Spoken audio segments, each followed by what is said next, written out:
Welcome to This Explainer. Today, we're diving into what might just be the most massive, high-stakes brand pivot in automotive history. Seriously, we've got one of Britain's most historic automakers betting literally everything on a complete, ground-up reinvention. And let me tell you, the entire industry is holding its breath right now. So imagine this. What actually happens when a 90-year-old car brand just deletes its rear window and starts over completely from scratch? I mean, we aren't just talking about a fresh coat of paint or a new model year here. This is a total philosophical reset. They've essentially decided that the only way to secure their future is to completely sever ties with their immediate past and totally redefine what luxury means in the electric age. Section 1. The Radical Brand Reset, a debut in Monaco. Now, when this prototype first swept through the iconic Saint Devote curve in Monte Carlo, wearing this completely wild, aggressive pink camouflage wrap, the global reaction was, well, instant. The Italian press actually dubbed it La Jaguar della Discordia, which translates to the Jaguar of Discord. And honestly, they hit the nail on the head. People either absolutely loved the sheer audacity of it, or they were left completely baffled. But here's the thing. That level of public disruption, that's exactly the point. Jaguar isn't trying to blend in anymore. They are out to make a massive statement. All right, moving on to Section 2, Decoding Type 01 Heritage Meets the Future. Even the name they chose acts like a bridge. If you look at the word type, it's a very clear, direct nod to their legendary Le Mans-winning C-Type from 1951, and of course the iconic E-Type. It screams performance and refinement, right? But then, that nostalgia is immediately contrasted by the 01. The 0 stands for zero tailpipe emissions, and the 1 firmly plants this car as the literal first of a brand new generation. It's a pretty clever linguistic trick to connect exactly where they've been to exactly where they're heading. Section 3. Hyper-EV Performance Stats, the Jaguar Electric Architecture. Let's talk numbers, because they are wild. This dedicated new platform features a tri-motor setup that delivers an astonishing 1,000-plus horsepower and over 1,300 newton-meters of torque. To put that into perspective, this isn't just some smooth, leisurely luxury cruiser. No way. This is hyper-EV territory, designed to literally pin you to the back of your seat with immediate, terrifying power. But wait, all that raw, face-melting power doesn't mean you're sacrificing endurance.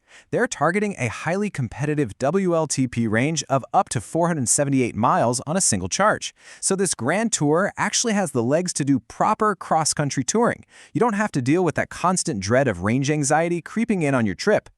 And when you actually do need to stop, the fast charging capabilities are frankly staggering. We're talking about adding up to 200 miles of range in just 15 minutes.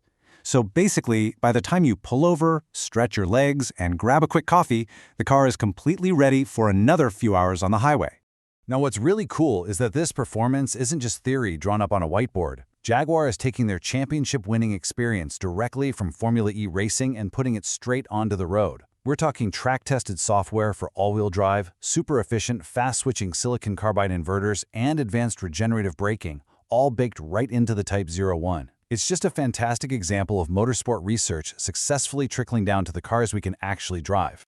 Let's move to Section 4. Exuberant modernist design, a copy of nothing. So the brand's stated creative philosophy here is to be a copy of nothing. They're aiming for fearless, bold, and just entirely unexpected design. You can really see this in the unusually high, upright bonnet line that gives the car this commanding, almost Rolls-Royce-esque presence, rather than the low-slung look of a traditional coupe.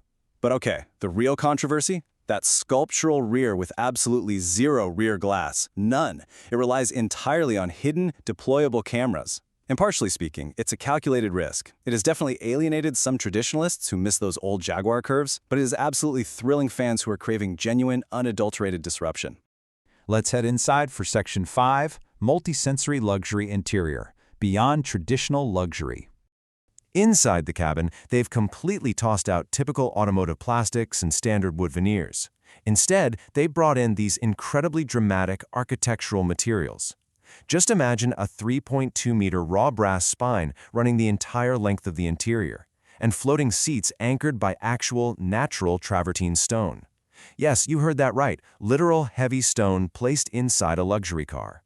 Surrounded by handcrafted woven textiles and wool blends, the whole thing feels way more like a high-end architectural living space than a standard vehicle interior.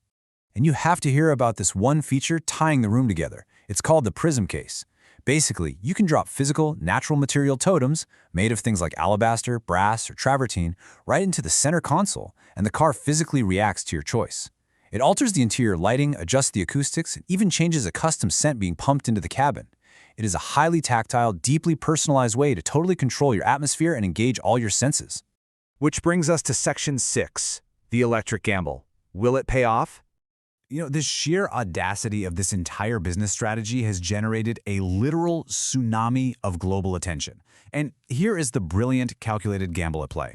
Even if, say, 9 out of 10 people vehemently dislike the design, the volume of conversation is so massive that capturing just that one person who loves it could be more than enough. In the ultra-luxury market, momentum and contrarianness can carve out a highly profitable niche. They don't need everyone to like it. They just need a select few to be absolutely obsessed with it. So, the stakes literally couldn't be higher for this historic British automaker. As we wait for the official production reveal later this year, the entire industry is watching closely to see how the market truly responds to the Type 01. The momentum is totally undeniable. But the final execution of the production vehicle will ultimately dictate the success of this monumental pivot. It really leaves us wondering, can a brand completely sever ties with its visual history to successfully leap into a hyper-luxury, all-electric future? I guess we'll find out soon. Thank you so much for joining us for this explainer today. I really hope you learned something entirely new about the wild future of automotive design and the massive risks that brands are willing to take right now. Thanks again for tuning in, and we'll catch you next time.